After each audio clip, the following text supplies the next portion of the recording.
Respect ആയിട്ട് സംസാരിച്ചാൽ അങ്ങോട്ടും ഇങ്ങോട്ടും ചാടിച്ച് കയറി സംസാരിക്കാൻ ഞാൻ കോൺട്രാക്ട് എഴുതിയിട്ടില്ല. അപ്സരയുടെ ചാടില് ഞാൻ കേൾക്കുന്നതാണ്. ഞാൻ കോൺട്രാക്ട് എഴുതിയിട്ടില്ല.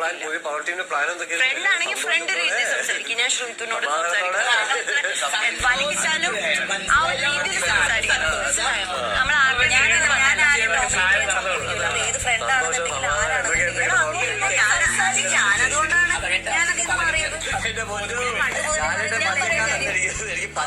സംസാരിക്കുമ്പോ ഞാനത് കേൾക്കണം. ഞാനൊന്ന് വോയിസ് ഇച്ചിരിയെങ്കിലും കൂട്ടി പറഞ്ഞ അപ്പുന് അത് സഹിക്കത്തില്ല. അതെന്തുകൊണ്ട് അപ്പം പിന്നെ അങ്ങനത്തെ സംസാരം ഓപ്പോസിറ്റ് ഉള്ള ആളോട് സംസാരിക്കണം. സ്നേഹത്തോടെയും എളിമയോടെയും സംസാരിക്കണം. അങ്ങനെയൊക്കെ ആഗ്രഹിക്കുന്ന ആൾക്കാർ എപ്പം പറഞ്ഞ അവളോട് നീ ഇപ്പൊ ഞാൻ നിന്നെ ഫ്രണ്ട് ആയിട്ടാണ് ഇവിടെ വന്നിരുന്നത്. പക്ഷെ നീ പൂജന് മുന്നേ ഒരേമാതിരി സംസാരിച്ചാൽ ഇൻസൾട്ട് ചെയ്ത് ഇനി എന്നോട് മിണ്ടണ്ടാവും പറഞ്ഞതാ.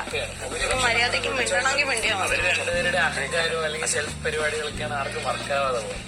ഇപ്പൊ അപ്സരത അവരെ കൂട്ടുപിടിച്ചിരിക്കുന്ന പറഞ്ഞാൽ അപ്സര ഒരു ടീമാണ് നാളെ ടാർക്കി ചെയ്യിക്കണം. അത്രേ ഉള്ളൂ. ആ ടീം നാളെ മാറി അത് അപ്സരക്ക് ഇപ്പൊ മാറും. അവര് കത്തിത്തീർന്നു ചവറാന്ന് പറഞ്ഞാൽ അവളെ മാറും. അവളിപ്പോ അവിടെ നിന്ന് അടിച്ച് അവളെ പൊക്കിയത് വേറെ ടീമിട്ട് അവളെ ആ ടീമിനെ ജാസ്മിനാര് അങ്ങനൊന്നും ഇല്ല അപ്സരക്ക്. അപ്സര എപ്പോ വേണമെങ്കിലും ഇവരെ കൂടെ നിന്നാ ഗുണം കിട്ടും എന്ന് പറഞ്ഞാൽ അപ്പൊ പോകുന്ന ആളാണ്. ഞാൻ മനസ്സിലാക്കിയ അപ്സര അതാണ്. അതുകൊണ്ടാണ് ആ ഫ്രണ്ട്ഷിപ്പ് അപ്പോഴേ ഒഴിവാക്കി. പിന്നെ ഡോമിനേറ്റ് ചെയ്യാൻ പാടില്ല. ഫ്രണ്ട്സ് എന്ന് പറഞ്ഞാൽ ഈക്വൽ ആണ്. അവിടെ കയറി ഞാൻ ഭയങ്കര ഡോമിനേറ്റ് ചെയ്യുന്ന ആളാണ്. എനിക്കല്ലാതെ നിങ്ങൾക്ക് ആർക്കൊന്നും അറിയില്ല. അത് ആരെയും സംബന്ധിച്ചു നമുക്കിടയിൽ പറഞ്ഞാൽ ആദ്യം പോലെ ഞാൻ അങ്ങനെ വെച്ച് അത് നമുക്ക് ഇപ്പൊ എനിക്ക് അനുസരിച്ച് ഇപ്പം. പക്ഷെ മറ്റുള്ളവർ അത് എടുത്തിട്ട് പിന്നെ ചെയ്തിട്ട് പറയണടാ അതിന്റെ ആവശ്യമില്ല. ഇവരെ നോമിനേറ്റ് ചെയ്തോ നമ്മളെല്ലാരും എന്നും പറഞ്ഞ് സോറി പറഞ്ഞു ആരെങ്കിലും. അതിന്റെ ആവശ്യമില്ല. നോമിനേറ്റ് ചെയ്തെങ്കിൽ നോമിനേറ്റ് ചെയ്തു, അത്ര തന്നെ. പക്ഷെ അവന്റെ കഴിവെന്ന് പറയുന്നത് അവനെ നമ്മളെ നോമിനേറ്റ് ചെയ്ത് നമ്മൾ എന്ത് കാരണം കൊണ്ടാണ് നോമിനേറ്റ് ചെയ്ത് അതേ നമ്മളെ കൊണ്ട് മാറ്റി പറയിച്ചു. അതാണ്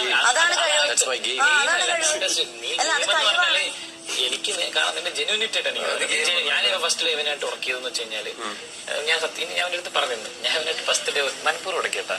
നമുക്ക് ആരാണ് നമ്മുടെ ജെന്യൂൻ ആളെന്ന് നമുക്ക് മനസ്സിലാവും.